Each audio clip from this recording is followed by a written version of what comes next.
તો ચાલો દોસ્તો, આજે આપણે ફરી નવા શોર્ટ વિડીયોમાં આપણે તમને આપણી ગલકી જે છે એ દેખાડવું. અને આપણે ગલકી જો કાંક આવડી થઈ છે અને ક્યાંક ક્યાંક મોટા ગલકા થયા એ પણ તમને દેખાડું. તો વિડીયોમાં કન્ટિન્યુ બનાવી રહ્યો અને આપણી ચેનલમાં જઈને ચેનલની પણ વિઝિટ કરજો. અને ચેનલને સબસ્ક્રાઈબ ન કરી હોય તો ચેનલને સબસ્ક્રાઈબ પણ કરતા જઈજો. હવે હાલો, હવે ફટાફટ જઈએ આપણે તમને જો ગલકા છે એ દેખાડું.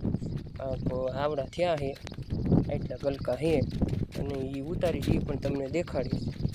તો જો આવડા થયા છે ગલકા, એટલે હવે એ ઉતારવાનું થાય ને એ તો આગળ તમને દેખાડીશ. તો વિડીયો સારો લાગ્યો હોય તો ખાસ કોમેન્ટ નાની કરજો અને ખાવો હોય તો આવી જ જઈજો આપણી વાડીએ. તો હાલો, હવે મળીશું નવા વિડીયો.